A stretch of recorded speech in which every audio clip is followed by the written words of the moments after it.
Hey everyone, welcome back to the Athlete CEO podcast. I am your host, Eric Averill, and I'm joined alongside my co-host and brother, Brandon Averill. We are the co-founders of AWM Capital, where we partner with our clients to unlock the full potential of their wealth for maximum impact. And one of the main things that we believe at AWM is that the greatest driver of your net worth is yourself. It's something called your human capital. And so this podcast, the Athlete CEO podcast, is dedicated to bringing you the knowledge, the skills, and access to world-class experts to help you unlock the full potential of your human capital. And so today we have the privilege to sit down with one of the leading experts when it comes to sports journalism, the business around sports, marketing, branding, the senior vice president and general manager of The Athletic, Evan Parker. Evan, welcome to the podcast. Thanks for having me, guys. Eric, you should do my intro into every call. That makes me sound much more impressive than I think I am. Hey, you know, I'm here for the pump up sessions. Anytime you need me to lead off a Zoom call, I'm here for you. But truly, we're excited to have this conversation because The Athletic, the importance of your company in the world of sports could not be understated, right? In a world where we saw sports journalism and individuals being laid off, you guys have really doubled down on bringing true sports journalism back to the industry. And so it's just an iconic company that we're excited to be around. We'd just love to hear, what is your day-to-day role and what you're doing at The Athletic? So I sit on our content operations side of the house, and it's really overseeing the business of our newsroom and how we've got 350 plus writers and editors. What are they working on? How are we making sure that their time is spent in the best way to satisfy our subscribers, to find new subscribers? How do we give them the right tools so they can do their jobs?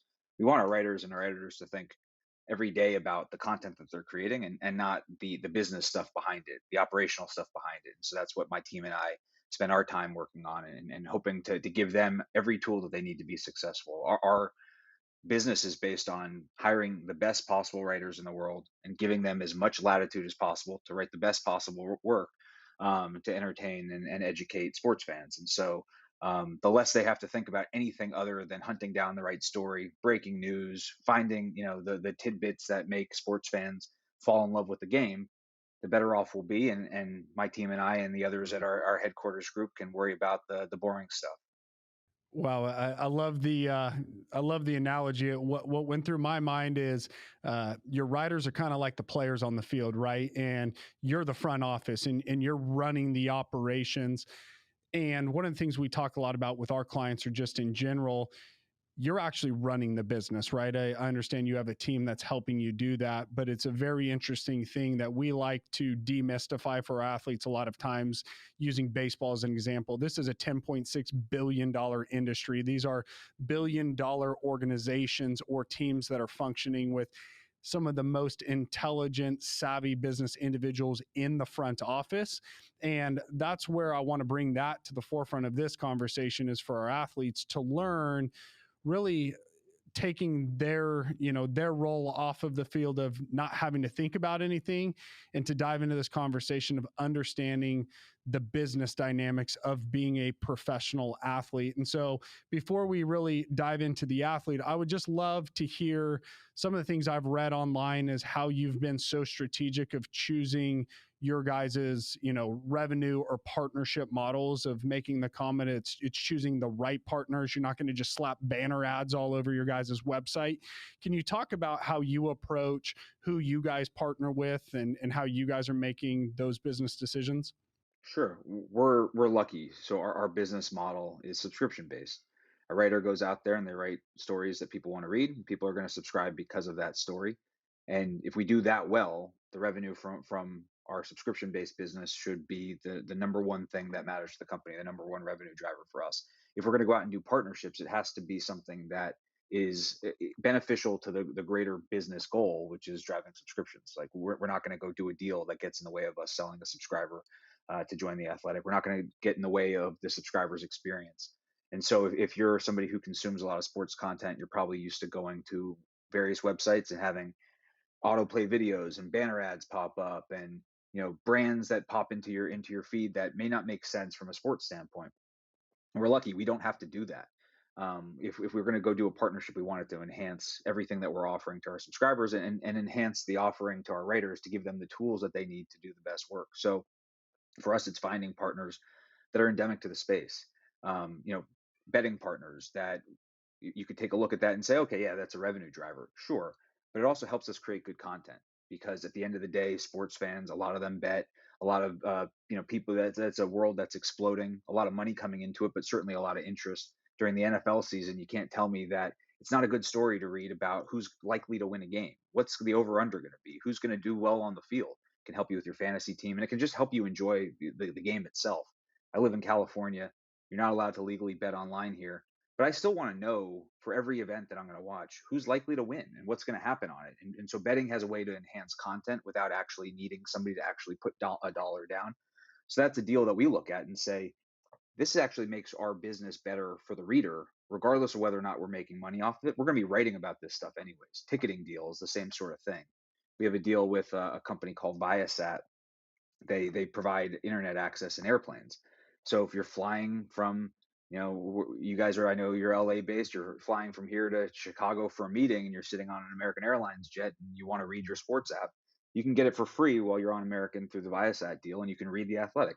For us, that's just getting our product into more hands. And so as we look to do deals, what makes sense for our brand, what makes sense for our subscriber, what makes sense for the product that we built, and try to find as many partners like that that just enhance that whole thing. And if we can make revenue off it, amazing. But our end game here is making sure that our current subscribers never leave, and that new people find out about the Athletic, sign up, engage with us, stay a long time. So you're unlikely to find the like the Subway footlong sandwich play of the day, and have some kind of brand that gets shoved in there that you're like, this makes no sense, this has nothing to do with the content. Luckily, we don't have that pressure. I know a lot of other brands that don't have the subscription revenue have to do deals like that in order to drive their revenue.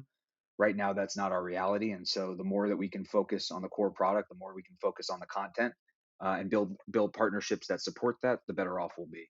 I think that's really fascinating too. And I'd love to hear you kind of go with that a little bit. When you guys have obviously been very thoughtful around the brand that you've developed, right? You've taken a stance. It's the subscription based model when that's quite a bit different than the industry had been.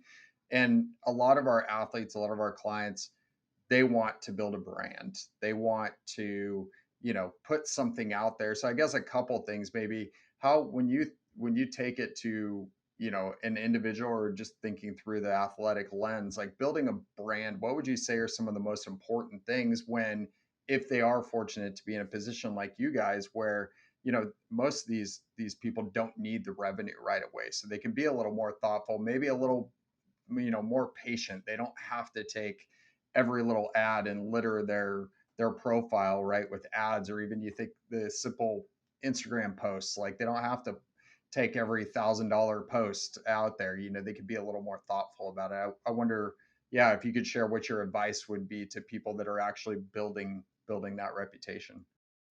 Yeah, Brandon, I think that's a really good analogy. I mean, I sort of look at ourselves like an athlete, in the sense that if an athlete's making money off of their contract, then the deals that they should do outside of that should just be things that they want to do to enhance their brand, to give them extra cash, certainly, but it should be stuff that fits in with the brand that they're trying to cultivate or what they want to do with their free time.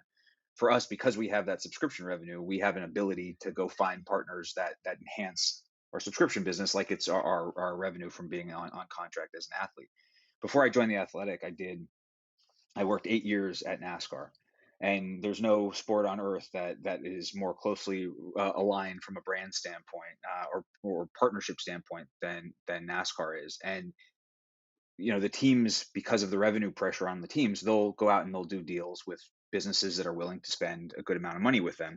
That doesn't always mean it's a good brand fit. So you could have somebody who's out there and they've got a heavy equipment company on their shirt, or a mortgage company on their shirt, or something like that. It's not something that they necessarily attach themselves to, and it's a necessary part of what NASCAR is. But the brands that ended up getting the most out of it, the deals that I always saw that I felt like were the most performative on that side, were the ones where the athlete interacted with the company.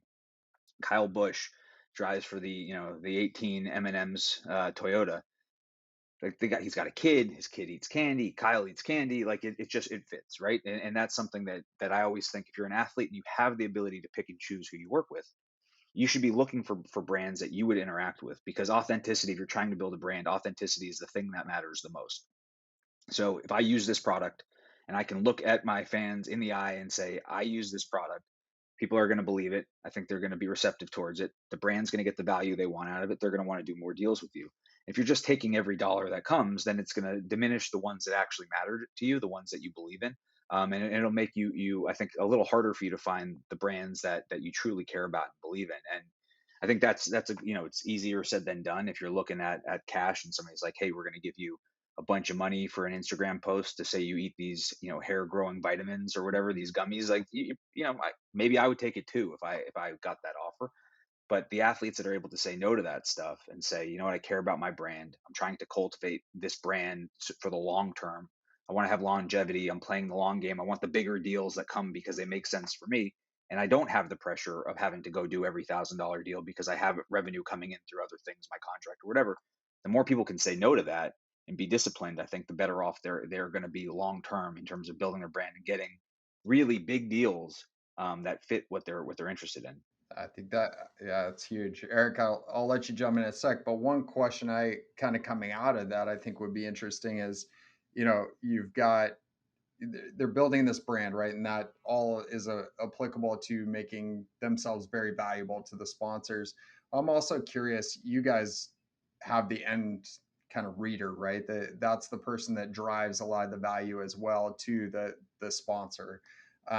What have you seen any trends? Like, what are people really resonating with? And if you were an athlete, maybe maybe even break it up, individual sport versus a team sport athlete, like what are readers wanting to see from journalists or from athletes? Like, how much of their is it their lives, is it their opinions? Like, what are you guys seeing as far as trends out there?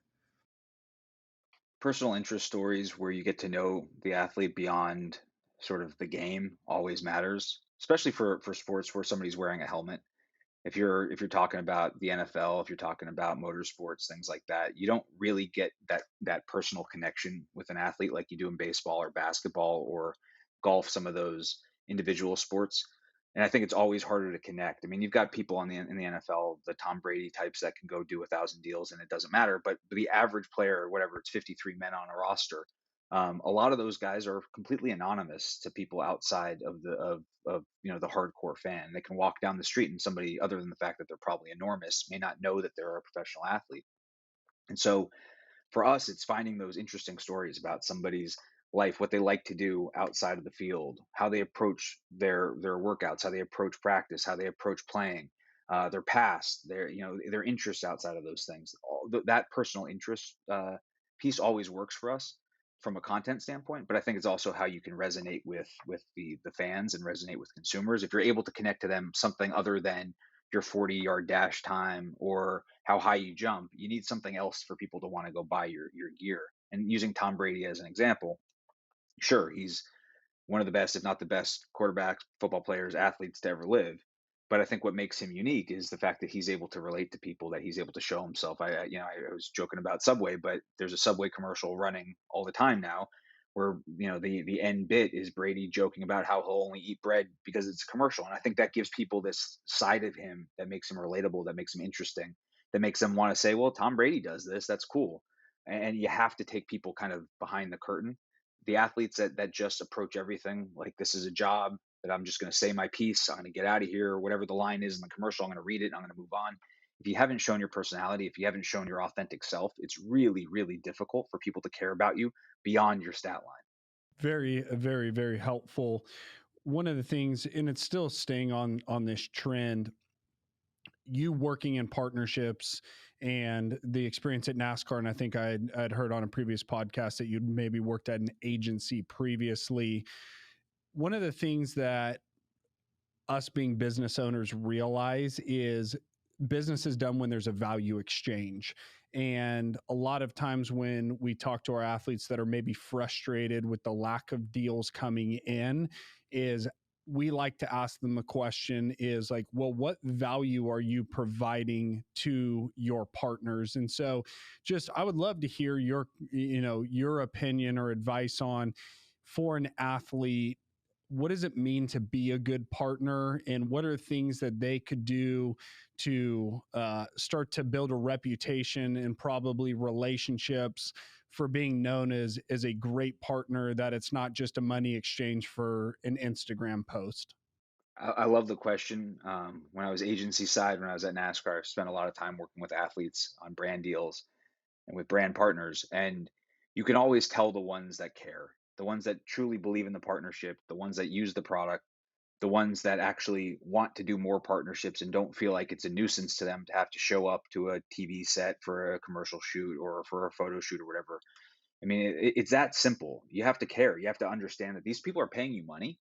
And so, you got to do the song and dance a little bit. You have to act like you want to be there and that it's not a nuisance to you to show up for somebody to hand over a check for what's really a pretty easy day work.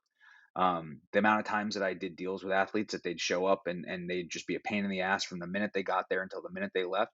And you wonder, like, why am I paying you money, or why are we giving you all this cash to do something when you clearly don't want to be here? It's not, most athletes don't have that ability, right? They're not such big names that they can come and be jerks and people are going to be so thankful for their time and then want to do another deal with them. It's just not the reality of it. And the athletes that are easy to work with, that are excited, that when they show up, they're like, I want to be here. Oh yeah, we can take an extra 2 minutes to do another take because that one wasn't perfect. Or I'm going to go talk to the CMO's kid and sign a few autographs and go and work the room and make people feel valued. A lot of these deals at the end of the day are not just for the consumer, but they're the people who are involved there want partners that they like to work with. They want to feel that connection. Every time when I was on the agency side, we bring our clients out to these shoots, the people who are going to be paying the money, signing the checks. You're like, come on out, sit down there in Video Village, watch the shoot go on, and just be a part of this thing. And you want the athlete to come over there and act like they give, like act like they actually want to be there. And the ones that did, the athletes, and I've got a list in mind of people that I've worked with over the years that you're like, you know what, that person, if I ever get to recommend a deal to be done for this client, or when I was at NASCAR, if there was an athlete that we worked with and we had a choice and said, you can look at all the guys in the garage and who are we going to do this assignment with? Say, well, that guy's always easy to work with, right? He's always a pleasure. People always like him. He's going to make us look good. He's going to make the client feel happy. And he's also going to sell whatever the product is. I mean, everybody can sell the product, right? You get a production company out there, take photos, give a good script. It doesn't really matter who's on the other end of the thing. What sets the good athletes apart from just the okay ones are the ones that go that extra step and really want to develop a relationship. And I also know through my career, a lot of athletes who, as their careers started to dwindle, kept getting deals because the people on the other end were like, you know what, that person is somebody I want to work with.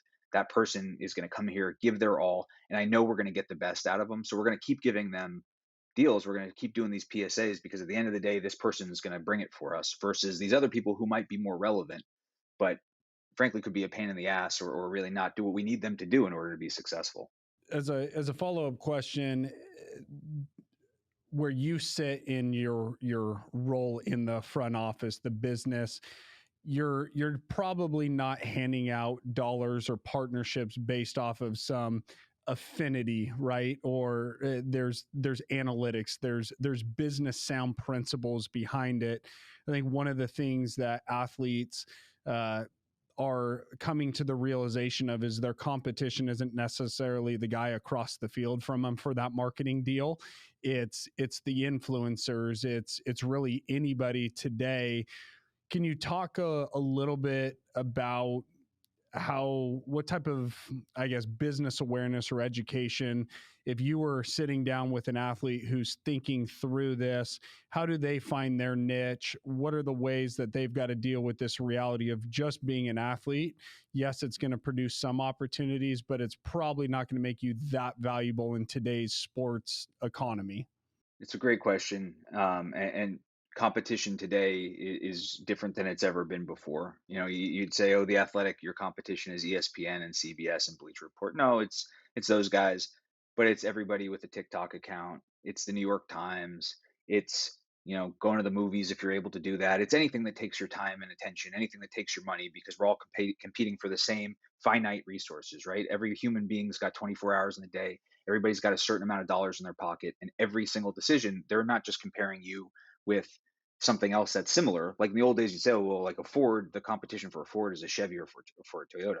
I guess if you're just looking for a car, that's true. But if you're saying I've got money to spend and I got time to dedicate to something, you're comparing that dollar and that minute with everything else that can be that dollar a minute can go towards. And I think for athletes, you see often athletes, if you look at their feeds, that they're only posting about brand deals, right? That you could tell that they've got somebody holding their phone, or that they've been told, somebody's in their ear saying, hey, you got to make sure that you put out that sponsored thing and it says ad. That's fine if that's how you want to operate your own channels. But the ones that I always gravitate towards to, and the ones that I think have the best ability to generate revenue for themselves long term, are the ones that are always showing their personality, who are always active, especially now. Content is something that an athlete can create and monetize on their own. As much as I want them to be sending all their good stories through us, as much as I want them to be our writers to be breaking every piece of news, they have access to a lot of people. LeBron James, with his phone, can put out a tweet that will be seen by more people than if he goes to ESPN and he has them do a piece on him for SportsCenter. It's just the reality of it. And so athletes have to know that they've got this power, but the only way that they can access or harness that power in the biggest way is if they're always creating content that people are interested in. When I say content, I don't mean getting a big shoot going on with hair and makeup and a script. It's just, this is what I'm doing now. Oh, I thought this was interesting. Check out this video that somebody else did that I loved. That game was great. It's just interacting with people and making them feel like that they have this connection with you, because you're in their phone and you're talking to them all the time. So the fans out there feeling like, I got this access to LeBron James or whoever it is, that's out there. That's really, really powerful. And athletes that don't take advantage of that, but then want to get deals on the side, I feel like you're kind of giving away the one thing that can make you incredibly valuable. It's not what you're doing on the field; it's how you're interacting with people. Grow that platform, grow that engagement, talk to people all the time, and then when you do have something to sell them, they're going to pay attention. Yeah, I think that's so valuable. I'm curious. So we often hear when you go, you've brought this up several times in the conversation so far, but and I don't know that you've used this word, but strategy. And so often when we meet with the athlete, it's kind of like, oh, I want a brand, I want a logo. Let's get the logo going. Let's get the colors going. I need these assets to be able to put to social, which is like, I mean, violating the rules that you just talked about. I'm curious, like, what advice you would give. All that stuff seems like it's secondary. It needs to be more strategy. What advice would you give to an athlete? Like, what are the starting points to figure out, you know, I guess, what is the purpose of this? So, like, why am I doing it? How do I build out a strategy? Do you have any advice on what they should be considering as they start that process? Yeah, when I was at NASCAR, we worked with an agency on some of our influencer work, and they had this saying that you have to do your social media workout every day. So just like an athlete knows that they've got to run their sprints and they've got to lift the weights and they've got to stretch, you have to approach social media in the same way. You wake up every day and you look at your feed. You should interact with a few posts. You should comment on a few things. You should post something and you should respond to a couple of fans. And you should, every single day, you just say to yourself, all right, Evan, I know I've got to go out there and I've got to do 2 hours worth of lifting and endurance training, and I've got to stretch and I've got to go get my massage and my treatment, but I also have to do these things, and I'm going to do them periodically throughout the day. It could be scheduled, right? The fan on the other end doesn't know if things are like how kind of formalized all this is, but you have to have that kind of approach that this is part of your job. And if you do that every day and you just get in the habit of, I wake up and I'm going to spend 10 minutes on my social platforms and I'm going to engage with X number of things. I'm going to respond to X number of fans. I'm going to post something this at this cadence. It then becomes sort of second nature. And by that point, you're starting to build this relationship with people, and you're starting to get into the algorithm. If you're talking about Instagram and if you're talking about Facebook, it's about the algorithm, right? It's not just about you posting every day. If you post and nobody sees it, it doesn't matter. So how do I make sure people are going to engage with me? I want them to comment on my stuff. I want them to be debating in the comments about what I just posted and commenting and people liking my stuff and sharing it. And the only way to do that is to be purposeful for it. And I think also athletes reminding themselves that they need to engage with a couple of those fans and getting in there and responding to somebody every once in a while and retweeting somebody or shouting somebody out. Those, you don't have to do it to everybody. You can have 5 million people following you. It's not like you have to do that 5 million times, but every time you do it, all those other followers notice and they feel like you're relatable and that you care and that you're paying attention. And I think that's the biggest thing. You want everybody who's following you to just assume that you're reading what they say. Doesn't mean you have to engage with all of them, but that you are paying attention, that it's not an agency running it, it's not a manager running it, it's not a brand guy or your cousin, it's the athlete, and it's their authentic voice. And I think if people can do that, it opens themselves up to more deals, but it also then starts to feel natural. Like they actually start to enjoy it because they build these relationships in this cadence that can be sort of addictive, because you're now interacting with people who really care about you and want you to be in their lives. It's not something that, I know you guys are athletes. It's not something I see much, right? Like nobody's like waiting for me to post on my Twitter feed. I got whatever, how many people are following me. Nobody cares. If I go silent, they won't notice. But if a professional athlete goes silent, that's important to them. And so, yeah, I think athletes today, not everybody can be Kevin Durant and create the boardroom. Not everybody can be Steph Curry. And, you got a lot of these people who are now creating their own production companies. There are only a handful of people in every sport who have the ability to do that. So the rest of the athletes, if you're not going to go out there and create your own production company, then you have your own production company in your hand at all times, and it's an iPhone, right? Create stuff, talk to people about things. You can do that every single day, and that's the most valuable thing. It's something that didn't exist, even 5 years ago in the same way that it does now. You look at all these big names. Imagine how big, we talk about Michael Jordan and guys like that. Imagine how big they'd be today if they had the ability to interact with people. I think Michael Jordan may have just given the middle finger to social media regardless. But a lot of big name athletes in the past couldn't even scratch the surface of what mediocre athletes can do today by building up their brands.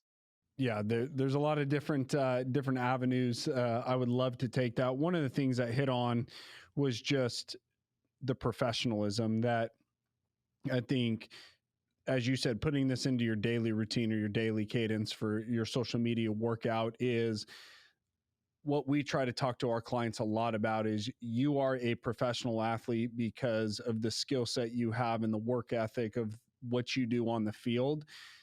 To translate that success off the field in the world of business, there are things that you need to do. I mean, I joke around with our shared friend, Mr. EJ, right, who is our chief marketing officer, and he comes from this professional world, and he's getting an introduction to the athlete who no shows on you, cancels the meeting. It's supposed to be you're reviewing something really important, and they call you from the car, and they've got 15 minutes when it should be an hour dedicated. And I think that that's just a really important thing to talk about. Is if you want to be taken serious, there are shared best practices of being a business professional. That was just kind of a side note for the listener. But one of the things I'm interested specifically for the athletic that I find fascinating here, I read all of these breaking stories, and you guys really seem to be the authority on the athlete. Yet talking to our clients, it doesn't even dawn on them to ever even try to develop a relationship with someone at the athletic, right? Is that taboo? It's this interesting relationship between the athletes and the media, how it's historically been done in the clubhouses and these type of things. You used to have to hire a production company. Now I've got it on my phone. I mean, we live in a world where you can just reach out and network with anybody. Should athletes have relationships with your writers? Yeah, I'd be curious what our writers and editors would say to that answer. There's might be a little bit different than how I would frame it. Obviously, we have to be our integrity is paramount. So we're never going to be able to write something because somebody is feeding us information to get us to write a certain thing in a certain way. We lose all credibility if we do that, and everything else we're trying to build goes out the door if you don't feel like you can read the Athletic and get the true take on things. We have to hold people to task, right? So you can be have a good relationship with an athlete, but if they play poorly on the field, you have to call them on it, or you have to say that they played poorly. But we have writers in our newsroom that have really, really strong professional relationships with athletes. They're not out there, in each other's poker games and flying on vacation with each other, but they get along really well. They trust each other. They talk a lot about things that don't always make it into the Athletic, about things. Hey, let's just talk about life and get to know each other off the record. And I think those are relationships that can be really valuable. And more often than not, it's that our writers are writing about what's going on in the field, on the pitch, on the court, whatever. But if they develop a good relationship with an athlete, and the athlete says, "Hey, I got this idea. I've got this new business I'm starting to launch. I've got this partnership that I'm excited about." It's a lot easier to go to a writer that you have a relationship with and pitch them on something that benefits you as an athlete, as a business person, if you've built that relationship before based on just being courteous to them in the locker room, and on, when they're asking questions up there, in post game and stuff like that. And so athletes that can build that relationship are able to leverage writers, not just the Athletic, but at every other sports media company in the world. It's good to know who's writing the articles about you, because people are reading them, right? And it's such a valuable mechanism for you to get your message out. If you've got somebody that you know is able to write things that you can trust that they'll say it in the right way, you can trust that they're going to treat it the right way. They're not your PR firm, right? They're not going to do everything you say, but it's hard to go and pitch one of our writers about this business idea that you have. If when they're in the locker room asking you about how you played last night, you give them the middle finger and you turn your back. Yeah, this might be a controversial question. PR firms. I mean, so here's the one thing you'll learn about Brandon and I is we become more direct about things. The more we're in this, so many sports agencies say we do marketing, say we do PR. They don't do marketing. They don't do PR. It's really, they answer the phone call and they accept the inbound calls that are coming in from, the players associations, the leagues, or just traditional deals. Even when you look at some of these iconic athletes and they list out all their endorsements, you're like, those are all within the box. There's not a lot of creativity out of there. If you were telling a player or even speaking to an agent, that's not to critique all agencies. I've had some incredible conversations with agents that are trying to figure out how to innovate with the new NIL stuff that is showing up, totally going to disrupt their business of how they recruit athletes through the amateur model. They're trying to innovate and really answer this question: what should we be providing from a platform and expertise to the athlete? So this question is helpful for both the agency trying to innovate and for the athlete. If you're building out your front office or your, marketing, branding, PR division, who are the important players that they should have access to?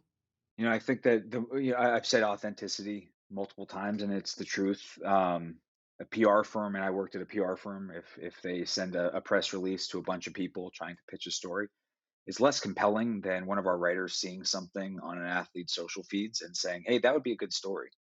Nobody really wants to be pitched. I mean, on occasion, certainly you're going to get a pitch that's like, "Oh, I never thought of that. That's great. I'd love to write about it." But what writers on our end want is exclusivity on something. They want access that they wouldn't have otherwise. They want something that is different than what the person at home knows about that athlete. And if I'm a team, if I'm an agency, I'm trying to figure out ways to get my athletes just to create more content and be more present, so that brands come calling to me, writers come calling, production companies come calling. Like, just make these guys present, and make their feeds so full of themselves, full of life, full of the, the content that athletes need to be creating in order to create their own brand. And if you're able to do that, you don't need to send the press release and say, "Hey, we got this pitcher who, it has this, this personal services agreement that we would really want you to write about." It's that they're able to kind of broker those relationships on their own. And I think a lot of these agencies are getting wise to it, that they know that it's not about just sending the press release. It's not about treating everything in the same way that when I was, 2005, when I was starting out on the agency front, it was media alerts. We're going to have this person or this thing that's going to be at this time, and come on and ask your questions. It's less like that, because now the athlete can go and say all those things to just as many, if not more, people through their phone, through their own channels. And you're just trying to help, kind of gear the athlete, give the athlete the ammo that they need, the structure that they need, the guidance to say the right thing, to say it in the right way, to take care of their partners, and to make sure that people are going to see it on the other end. You almost want people to now be more of a counselor, and helping the athlete do more on their own. You said it at the outset. There's nobody who's going to care about the athlete as much as the athlete themselves, not their agents, not you guys, nobody, right? Like, the athlete is the best asset that they can be for themselves. And so, you want to have a good team around you. You want people who can tell you, "Hey, do this, don't do that. This is a better way to do it. Think about this," whatever. That's all valuable. But the most valuable piece is what the athlete can do on their own, and that's interact with people, interact with brands authentically, create a bigger mouthpiece, a bigger funnel that they can, go out there and leverage, that people are just throwing money at them because they realize, hey, this person is doing something interesting. I mean, I look at we're the Olympics going on, and Simone Biles and mental health and everything. This is somebody who could have gotten any brand deal in the world just based on her performance, and what she's done as an athlete. And then now she's opened herself up by talking about her personality, things that are true to her and authentic to her in a different way. And I guarantee you that brands that weren't thinking about Simone Biles last week are thinking about her today and are going to be reaching out to her. And that's not because she had a PR firm. It's not because she's got a big agency behind her or a brand team. It's because she just did what was authentic. She's creating content on her own channels. She's speaking from the heart. She's relating to people in a big way. And that's what consumers at home want, right? They want that relationship. They don't want just some big name athlete in an ivory tower saying, "Buy this car, eat this sandwich." I think that kind of stuff doesn't work as well anymore as feeling like, hey, that athlete understands me. They're like me. I respect them. I want to be them. I want to be like them, whatever. And when they pitch me something, now I feel this connection to them and I'm much more likely to go buy that product. Very, very, very helpful. Well, I want to be sensitive to time. I have one last question for you, and of course, would love for you to think about too if there's anything you think the athlete absolutely needs to hear. But this is more just a question of where you see the puck going in general in the sports industry of sitting at such an important, obviously, media company that you guys are. There's been questions of popularity of sports and viewership and distraction and those type of things.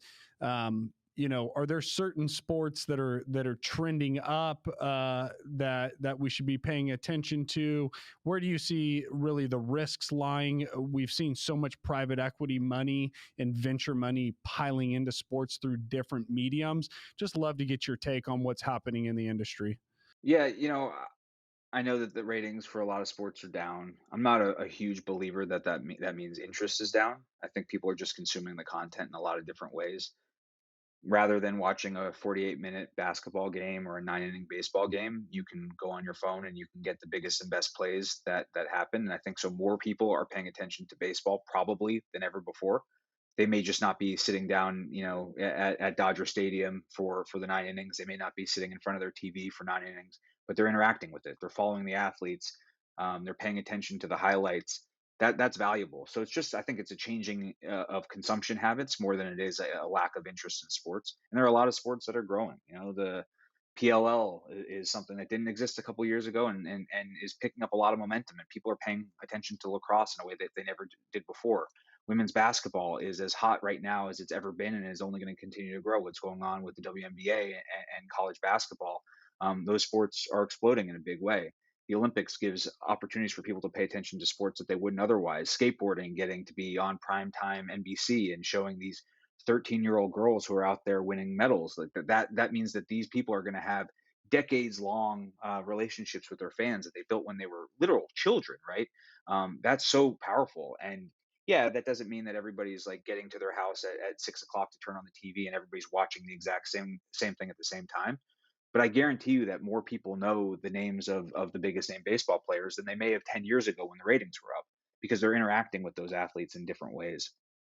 So I think it's sure, if you're an ad sales guy for Fox or NBC or ESPN, you're probably not feeling great about what the ratings look like. But I think if you're in our world and you're looking at athletes being able to become bigger and bigger stars and have the ability to interact with more people on a global scale than ever before, there's never been a time that I'm aware of where athletes have had this much power, where sports has been this important, where sports and athletes have the ability to kind of sway people's thinking, social justice and things like that, where an athlete can say what's on their mind and what they believe in and interact with millions and millions of people around the world on behalf of that platform. Even when you're talking about the types of deals athletes can do, if you're somebody who, I always recommend everybody, it doesn't matter if you're an athlete, like have hobbies, have interests outside of your job and outside of the things you do. If you're somebody who likes putting together puzzles, there's a brand out there that probably wants to do a deal with you, right? Like there's no shortage of brands out there who would do deals if they just knew what you're interested in. The Olympics, I keep referencing it, but there's, I think his name's Tom Daly, the British diver, was in the stands crocheting. Like he could probably turn that into a personal services deal if he wanted to. And maybe at the last Olympics, that wouldn't have been possible because it wouldn't have spread like wildfire through social media. Everybody has things that they're passionate about. You just have to find them. You have to talk about them. You have to find your community. Whatever that community is, they exist. Nobody is alone. I think that that's what social media has taught all of us, that there are millions of people all over the world that like the same things that we like, no matter how weird or how esoteric. You can find somebody else who cares about it. You can find a brand that's willing to invest in it. You just have to show yourself. You have to have interest. You have to be willing to talk about them, and you'll find people out there who want to do deals with you, who want to work with you, who want to follow you, and that's so valuable. So yeah, ratings might not be as high for the Olympics as they once were. MLB's got their struggles. NBA, everybody's like looking at the ratings points. But I think if we looked at the collective following, the collective attention span put towards these sports, I'd probably never be higher. There's more competition than there's ever been, so it's not like you come home and you only have one thing on your TV that you have to watch. No wonder ratings are down if you've got 50 things you could do with your time. But I think a lot of people are spending seconds here and there that make up a significant amount more attention span given towards sports than if they were only watching one thing because that was the only thing on their TV and that was the only kind of way to consume content. Yeah, thank you so much for that, and I really hope our athletes and individuals have listened this far, and of course we'll splice it up and make sure that they don't miss the importance. One of the things you just hit on the end was, I know it was so important for you guys at the Athletic. It is here for AWM. Is really, this is about impact. This is about discovering what is your mission and what is something that you want to commit your life to, right? Or your vision, and say, this is not the way things are supposed to be. Here's the impact I think I can make. And that there's a tribe that will join you on that, right? And that's that authenticity. And so just the encouragement for the athlete or just anybody listening, right? We call this in the business world your value proposition, your differentiator. It's nobody can do you like you. And I think that's the important of your human capital being your greatest driver of net worth. And so, Evan, thank you so much for investing the time. Obviously, your knowledge, your skills, your expertise. We love the work that you're doing with the Athletic. And so, thanks for being on the podcast. And for our listeners, thank you guys always for your attention. You head over to athleteceo.com. You can access everything in the show notes. And until next time, own your wealth, make an impact, and always be a pro.